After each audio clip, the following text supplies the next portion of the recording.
Cette semaine, au visage de la formation professionnelle, nous allons rencontrer Mme Joanne Côté, qui est enseignante au CFP Paul Rousseau à Drummondville en secrétariat et comptabilité en individualisé.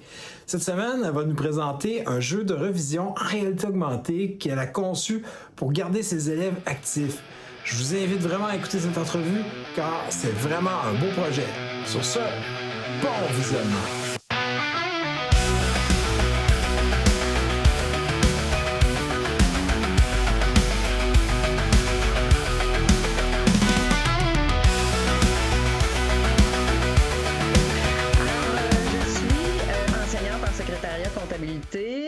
Il y a une trentaine d'années, j'ai fait mon DEP en secrétariat et comptabilité. J'ai travaillé dans le milieu de la finance jusqu'au jour où j'ai rencontré une enseignante au centre d'achat qui m'a invitée à venir faire du remplacement.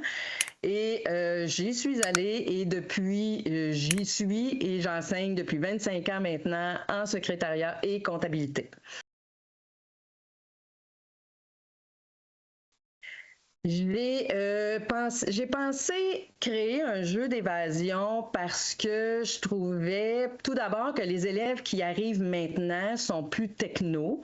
Donc, ce sont des élèves qui aiment travailler à l'ordinateur, qui aiment faire des exercices dans les ordinateurs. Et en comptabilité, je trouvais un peu que c'était très rationnel comme tâche. Alors, je voulais amener un petit peu de vie dans les tâches ou dans un formatif à réaliser. Et j'ai pensé qu'un jeu virtuel 3D pourrait être intéressant pour les élèves, pour les sortir d'un milieu rationnel qu'on connaît et leur faire vivre aussi une expérience technologique, un formatif technologique différent de ce qu'on connaît traditionnellement.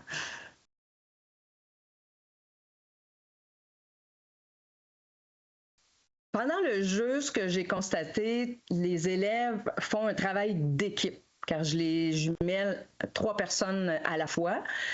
Et comme nous, on est en enseignement individualisé, alors les élèves souvent ne se connaissent pas, ils sont assis côte à côte, mais ne se connaissent pas. Et je voulais amener un sentiment d'appartenance dans le groupe. On a aussi des entrées en continu.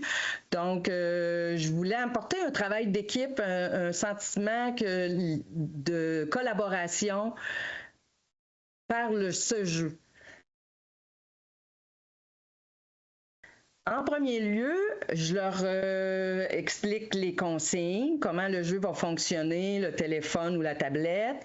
Ensuite, je leur donne un cahier réponse dans lequel ils vont consigner les résultats de leur recherche. Et les élèves, ensuite, j'explique les 4 scénarios qu'ils vont avoir à travailler. Et ce jeu n'a pas le temps. Je n'ai pas mis une durée pour le jeu. Je pourrais, mais éventuellement peut-être. Mais pour le moment, c'est 4 scénarios qu'ils ont à découvrir, à trouver des résultats, des erreurs, puis à consigner sur une feuille réponse. Puis par la suite, on valide ensemble les réponses.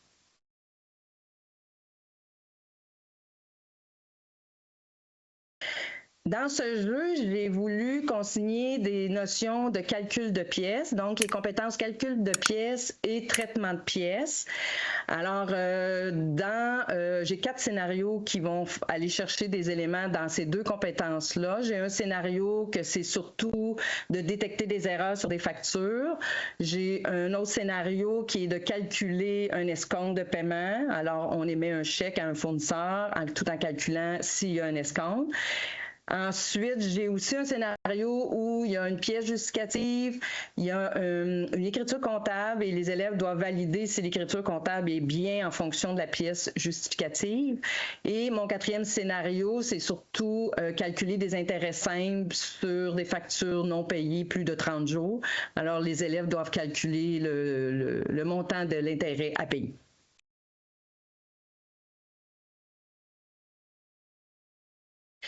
La réalité, ce jeu a fait en sorte que les élèves ont mis de l'interaction et par la suite, donc les jours suivants, j'ai constaté que les élèves se parlaient, ce qui se faisait pas avant le jeu parce qu'ils ne se connaissaient pas. Donc, l'heure qu'ils ont passé à faire le jeu, à rire, à réfléchir, à trouver les pièges justificatifs dans les airs parce que c'est virtuel, fait en sorte que ça a développé un sentiment d'appartenance et ça amène par la suite des discussions et l'entraide en classe par la suite.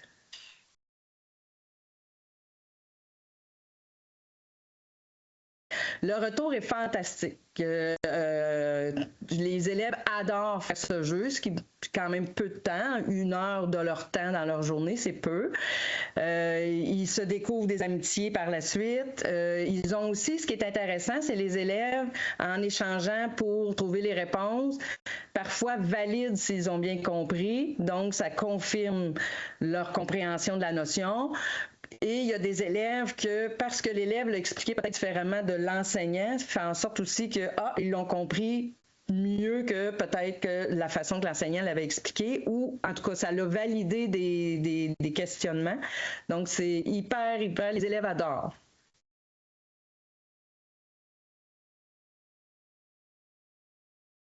Le premier conseil que je donnerais, c'est d'avoir de l'aide du récit.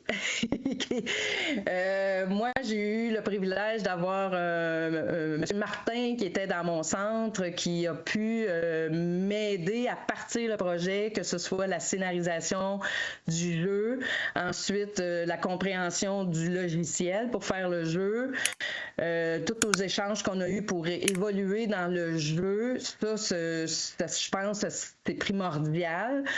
Ensuite, c'est de tout se familiariser avec le virtuel, qu'on est peut-être moins habitué, tout dépendant de la génération. Mais ça se fait bien, ça se fait très bien. Et l'important, ce n'est pas la durée du jeu. Ça peut être juste un petit 15 minutes, je ferais l'affaire pour débuter, puis ensuite, on peut le peaufiner tranquillement. Mais c'est ça. Faut aller chercher de l'aide, honnêtement, parce que c'est nouveau.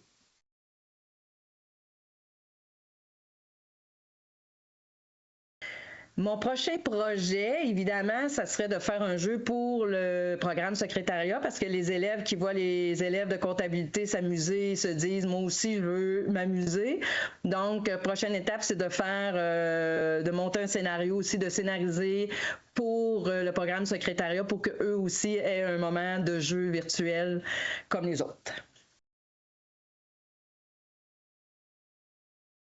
Je voudrais remercier Récit pour toute l'aide qu'il nous apporte quand on a un projet je dirais, d'envergure. C'est très apprécié. Les personnes qui nous aident prennent le temps de nous aider, nous offrent aussi tous les outils nécessaires pour qu'on puisse travailler, puis nous accompagner et nous guider dans ce type de projet. Moi, j'ai adoré. Puis le jeu, au final, c'est du bonbon pour les élèves.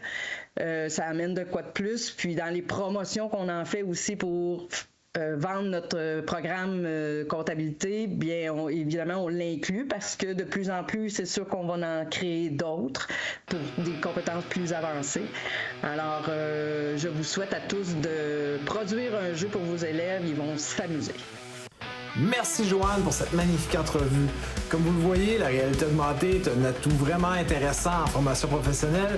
Si ça vous pique la curiosité, si ça vous intéresse, communiquez avec le CFP, ça va nous faire un plaisir de vous accompagner dans ce projet. Sur ce, bonne semaine!